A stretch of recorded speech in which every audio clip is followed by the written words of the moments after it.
बात करते हैं दुर्ग की, तो दुर्ग से हमारे साथ हमारे सहयोगी सुबोध तिवारी जुड़ चुके हैं। जी सुबोध जी, आपसे पूछना चाहेंगे ऐसी कौन सी खबरें हैं जो आज दिन भर दुर्ग में सुर्खियों में रहने वाली है? चलिए जी, बड़ी बात है कि मार्च 2024 को मुख्यमंत्री विष्णुदेव साय ने त्रिनयन ऐप की शुरुआत दुर्ग जिले में बतौर ट्रायल की थी, जिसमें 3000 कैमरे, चाहे वह किसी निजी मकान के लगे हों, चाहे वह व्यावसायिक परिसर के हों,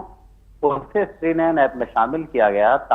ताकि जो सीसीटीवी कैमरे हैं उनका एक्सेस पुलिस के पास रहे और कोई भी इस क्षेत्र में, संबंधित क्षेत्र में अपराध की घटना कारित होती है तो उसका बेसिक पुलिसिंग के साथ सीसीटीवी कैमरों को खंगाल कर तत्काल अपराधी तक पहुंचा जाए। इस फॉर्मूले पर काम करते हुए लगातार दुर्ग पुलिस सफलता पा रही है। और बड़ी बात है कि पिछले दिनों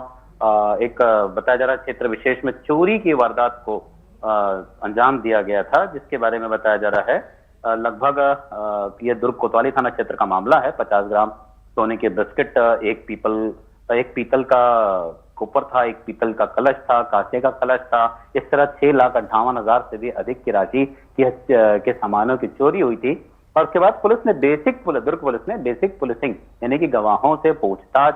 और बयानों के साथ साथ त्रिनयन ऐप का भी इस्तेमाल किया, जिससे जो सीसीटीवी फुटेज खंगाले गए उसकी सहायता से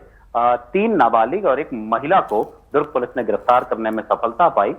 महिला के पास यह जो आरोपी हैं वह इस पूरे चोरी किए गए सामानों को बेचने के लिए गए थे, जिसका नाम राखी खोसरे बताया जा रहा है। और यह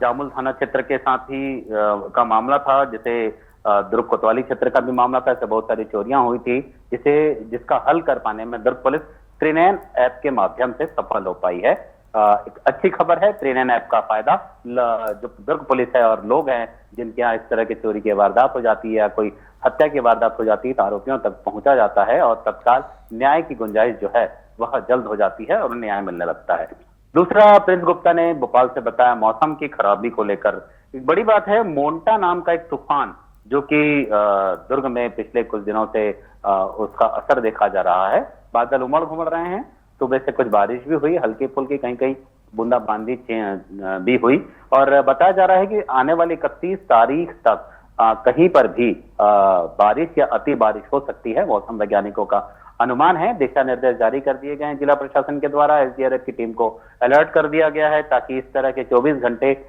या 48 घंटे 72 घंटे के अंदर कहीं अति बारिश की स्थिति होती है, जलभराव होता है, जनजीवन अस्त व्यस्त होता है, तो तत्काल राहत पहुंचाई जाए, व्यवस्थाओं को में सुधार लाई जाए ताकि जल्द से जल्द इसका जो बुरे असर हैं इस मोंटा तूफान की वजह से होने वाली बारिश से, उससे लोगों को राहत मिल सके। दूसरी बात है कि लगातार इस्पात सेंटरों पर दुर्ग पुलिस कार्रवाई करती आ रही है और इस्पात सेंटरों में जो पुरुष हैं और जो महिलाएं वो पकड़ी जा रही हैं। बताया जा रहा है कि उनके साथ कुछ ऐसी आपत्तिजनक सामग्रियां और आपत्तिजनक स्थिति में ये सब पाई गई, इस कारण उनके खिलाफ पीटा एक्ट के तहत भी कार्रवाई हुई। और अगर बीती रात के बारे में बात करें तो सुपेला के स्पा सेंटर में भी सुपेला थाना क्षेत्र का जो अंतर्गत आता है, एक्वा स्पा सेंटर है, वहां पर छापेमारी कार्रवाई की गई। और बताया जा रहा है कि 5-6 लड़कियां भी 4 लड़कों के साथ मिले हैं, दस्तावेजों की जांच की जा रही है। और एक बड़ा खुलासा और हुआ है इसी पूरी कार्रवाई के दौरान कि करीब विदेशों से 17 या 1 दर्जन से भी ज्यादा जो लड़कियां हैं जो अलग अलग क्षेत्रों से आई हुई थी वह यहाँ पर आ तो गई हैं, जिसकी जानकारी दुर्ग पुलिस को मिलती है, लेकिन उनके कहाँ रह रही है या फिर वापस चली गई हैं इसकी जानकारी दुर्ग पुलिस को नहीं मिली है। और बताया जा रहा है कि ये वही लड़कियां हैं जो विदेशों से आकर यहाँ के स्पा सेंटरों में जिस्म फरोशी के धंधे में लगी हुई हैं और लगातार उसी शक पर दुर्ग पुलिस भी कार्रवाई कर रही है, सफलता भी मिल रही है। तीसरी बात करेंगे, पिछले दिनों जिस तरीके से विजय बघेल सांसद ने एक प्रेस कॉन्फ्रेंस लिया था भारतीय जनता पार्टी के अन्य नेताओं के साथ और बताया था कि सरदार वल्लभ भाई पटेल की स्मृति में जो कार्यक्रम आयोजित होगा उसे लेकर एकता दिवस मनाया जाएगा, जिसकी तैयारी में भारतीय जनता पार्टी तो लगी हुई है, साथ ही पुलिस प्रशासन भी लगा है कि इसी एकता दिवस के साथ ही नशे के खिलाफ और साइबर जागरूकता को लेकर एक कार्यक्रम आयोजित किया जाए, जिसमें तीनों के संयुक्त कार्यक्रम से लोगों को जागरूक भी किया जाएगा और सरदार वल्लभ भाई पटेल की जो कृतियां हैं उसके बारे में बताया भी जाएगा, और साथ ही लोगों को साइबर जागरूकता और जिस तरीके से वारदातों से बचा जाए, नशे के खिलाफ कड़ी कार्रवाई की जाए और नशे से बचा जाए, इस प्रकार की जानकारी दुर्ग पुलिस के द्वारा लोगों को इस दौरान दी जाएगी। जी चलिए। सुबोध, आपसे पूछना चाहेंगे क्योंकि आपने अभी स्पा सेंटर पर पुलिस द्वारा दी जा रही रेड का आपने जिक्र किया, और इस दौरान जो है विदेशों से भी लड़कियां आकर इस जिस्म फरोशी के धंधे में लिप्त पाई जा रही है। इससे हमें लग रहा है कि कहीं ना कहीं ह्यूमन ट्रैफिकिंग की भी आशंका जताई जा रही है। देखिए, ह्यूमन ट्रैफिकिंग एक अलग मुद्दा है सलवी जी। इसमें किसी भी व्यक्ति को बहला फुसलाकर किसी दूसरे देश प्रदेश ले जाना और एवज में पैसे की बात भी सामने आती है, खरीद फरोख्त की बात आती है, तो ह्यूमन ट्रैफिकिंग से जुड़ा हुआ जरूर माना जा सकता है। मगर जिस तरह से विदेशी लड़कियां प्रवास पर यहाँ आती हैं,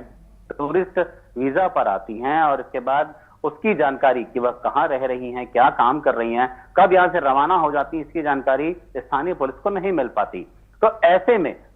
जो स्पा सेंटर है और वहां पर जब पुलिस की दबिश होती है और वहां पर इस तरह की लड़कियां पाई जाती हैं जिनका वीजा या तो आउटडेटेड हो चुका रहता है या फिर वह इसे अपडेट नहीं कराई रहती हैं, कि दुर्ग पुलिस को इसकी जानकारी नहीं दी गई रहती, तो उनके खिलाफ भी कार्रवाई की जाती है। इस तरह की तमाम धाराओं के साथ कि जो विदेश से टूरिस्ट वीजा पर आए हैं और कालातीत वीजा के बाद भी, यानी कि एक्सपायरी होने के बाद भी यहाँ पर रह रहे हैं और साथ ही जिस्म फरोशी की दुनिया से जुड़ी हुई हैं, तो ऐसे में ह्यूमन ट्रैफिकिंग से जोड़ना एक अलग मैटर हो जाता है और जिस्म फरोशी से के तहत कार्रवाई होना एक अलग मैटर हो जाता है। हालांकि दोनों का रिलेशन एक दूसरे से होना संभव है। दुर्ग पुलिस इस बात को लेकर लगातार पूछताछ कर रही है, जांच पड़ताल कर रही है, और जो एम्बेसी है, एम्बेसी से सारी जानकारियां ली जा रही हैं। इस तरह की जो विदेशी युवतियां यहाँ पर आई हैं, आखिर किस प्रयोजन से आई हैं, टूरिस्ट हैं, तो टूरिस्ट वीजा भी कई प्रकार के प्रयोजन होते हैं, उसमें केवल घूमना फिरना ही नहीं होता, इलाज भी होता है, पॉलिटिकल टूरिज्म भी होता है, मेडिकल टूरिज्म भी होता है, और साथ ही इस क्षेत्र विशेष में बिजनेस टूरिज्म को लेकर भी रहता है। तो इस तरह की चीजों को लेकर भी टूरिस्ट वीजा मिलता है, लेकिन अधिकांश संख्या में युवतियों को ही इस तरह की टूरिस्ट वीजा दिया जाना और यहाँ पर आना कहीं ना कहीं संदेह जाहिर करता है। इस वजह से दुर्ग पुलिस लगातार इस ओर कड़ी कार्रवाई कर रही है, जांच पड़ताल कर रही है। सिल्वी जी। जी सुबोध, तमाम जानकारियों के लिए आपका धन्यवाद।